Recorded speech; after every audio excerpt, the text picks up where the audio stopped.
Hey folks, and welcome back to my YouTube channel OC Interiors. Um, Hope everyone's enjoying the sunshine in the UK. If you're not from the UK, welcome, and welcome to what will be I believe it's my fourth sort of proper full-length video. In today's episode, I wanted to sort of talk about the one of the reasons that I think a lot of people should get into antiques, um, and that is the sustainability that they hold or that they promote. Um, so a lot of people in the past have said, we need to be trying to save the rainforest, stop global warming or reduce it, etc. And now, we now find ourselves in a world where electric cars are becoming a popular thing. They're pretty much to a penny, I suppose. And what I wanted to sort of touch on was about how it's important, at least to me, that you should try and do the same thing with your interiors. So one of the main ways that you can not only sort of counterbalance your carbon footprint, but also try and reduce the impact that buying particularly new furniture, has on the world around us. So, to put it in basic terms, antique furniture is, well, it's much more sustainable than going out and buying a brand new piece of furniture from IKEA or Homebase or wherever it is that you get yours from. I think, having read a few articles recently, I believe it said that in order to produce a single piece of furniture, say a cabinet or a wardrobe, that it created somewhere in the region of, I think it was around about 4,000 kilos of carbon emissions, I believe, from sourcing the materials, transporting them, that sort of thing. Now, it might be much higher than that, but like I said, I'm doing this based off of articles I've read over the past few days. So, even in just the most basic terms, if you go out and buy an IKEA wardrobe, you're already having a massive impact on the planet. Not only from the fact that it's 9 times out of 10 it's going to be made out of wood. Obviously, we're told that we should try and save the rainforests and reduce how much sort of wood and other natural materials we're using. But also the fact that you're going to have an impact, you yourself, because essentially you buy a piece of furniture from IKEA that's been transported all over the world, and it's, been halfway to China, and by the time it comes back, it's only a fairly substandard piece of furniture anyway. The second thing I wanted to touch on was there was some research conducted, a survey, not probably a few years ago now, I think. But essentially, they did a survey with people and asked them sort of how many times they changed their furniture, how many times, throughout, say, a 10-year period or something like that. And one of the things that they came out with was that any new piece of furniture nowadays, unless it's made by a craftsman out of solid wood sections, that sort of thing. So we're talking more sort of I don't want to keep slagging the Swedes off, but anything from sort of IKEA, really, it's only going to last, I believe it was quoted as a maximum of 15 years. Now, 15 years doesn't sound too bad, but, in 15 years, you move house, you change your interior, you go out and buy another piece of furniture. It breaks through one reason or another, you go out and buy another piece. Having looked on sort of IKEA and other sort of, I suppose, cheaper options, for furniture and that sort of thing, you're averaging sort of £300 to £500 for a half decent bit of furniture, not the sort of absolute standards cheap stuff that they produce for. Please excuse the pigeons flying over my head at the moment. I'm currently in my garden, so that's why we might occasionally have nature coming on, and why this might suddenly become spring watch. Um, anyway, back to the important parts. With a lot of IKEA furniture, you're spending between £300 and £500 each time. Now, say for example, you live, just as an average, let's say you live to the age of 80 or something like that. That means you're still looking somewhere in the region of, well, at least 4 different cabinets or something like that. Now,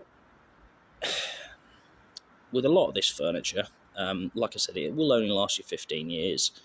It might even last you even less, depending on the how well you look after it.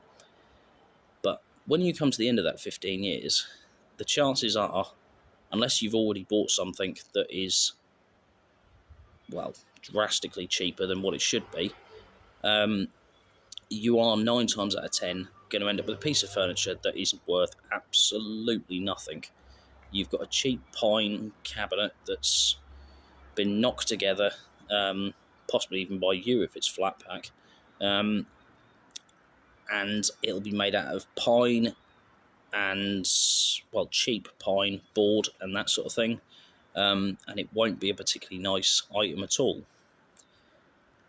Now, if we take it from the other side, where we're looking at antique furniture, if you go out and buy say a tall boy, or maybe something like a compactum or combination wardrobe, it's going to be made out of what at the time was the finest materials you could possibly get your hands on. We're talking mahogany, fruit woods, rosewood, that sort of thing. It'll have amazing veneers on it. Now, yes, you might have to spend £1,500, £2,000, maybe more. But, I mean, you can pick these things up for cheap, I mean, at the minute, I'm looking at getting myself a compactum wardrobe, which essentially just means it's a wardrobe which has also got shelves in it for your t-shirts, pants, socks, jeans, that sort of thing.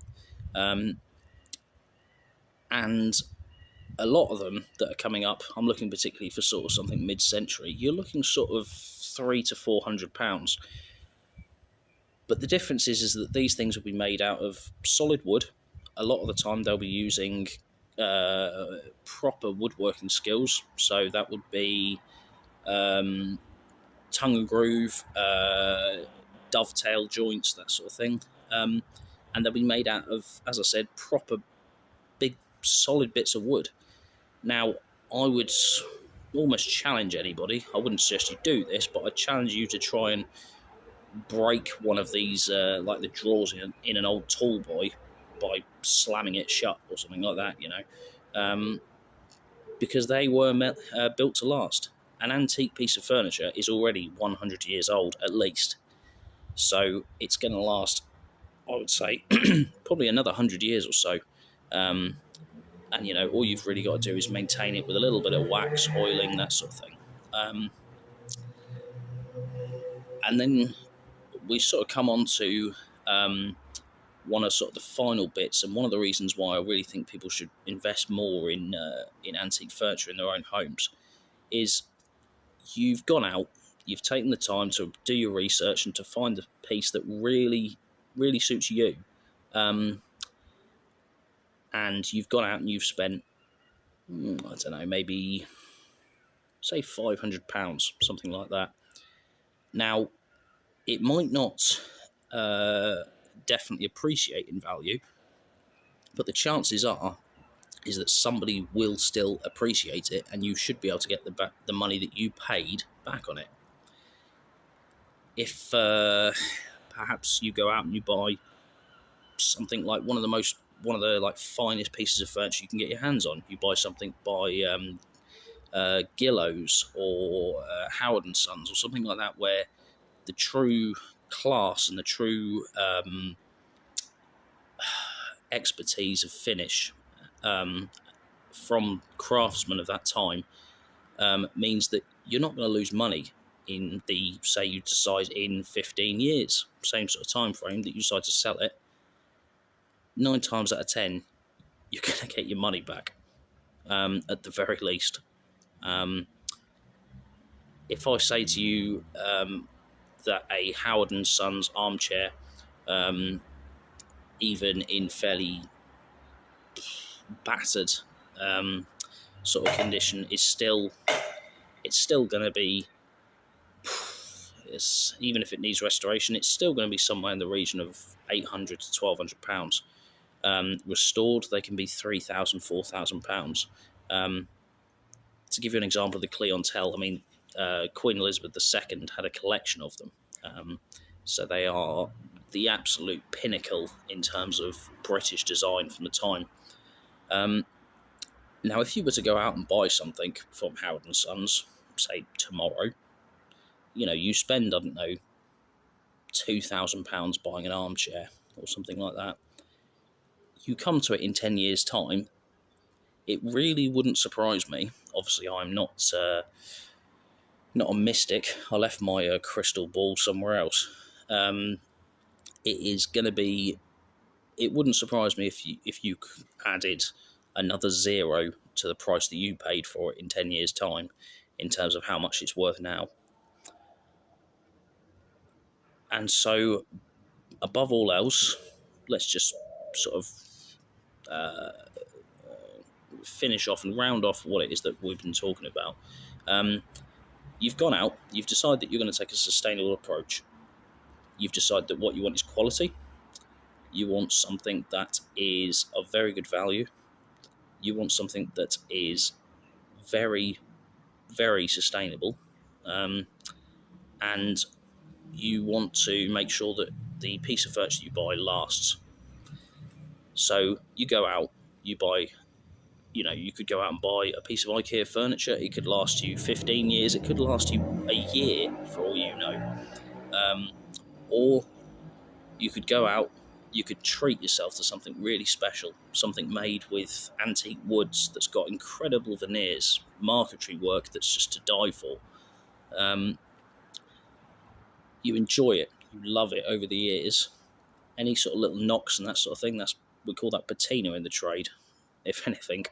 Sometimes it makes it a little bit more attractive, even if you have knocked it around over the years.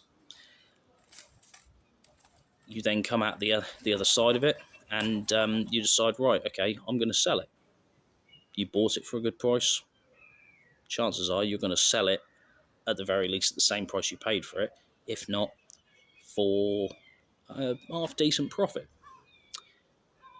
So yeah, that'll do for the time being. We'll round that off now, mostly because I'm struggling to see in this sunlight. But I hope you've enjoyed another episode. Please take the time to subscribe to this channel if you get the chance. Please tell your friends about it. And if you do also get the chance to take a look at any eBay listings that I've got, that'd be really appreciated as well. I'm trying to update my stock as regularly as possible. There might not be very much on there at the moment, but there will be in the weeks and months to follow. Okay, thank you very much, and enjoy the rest of your evening. Bye.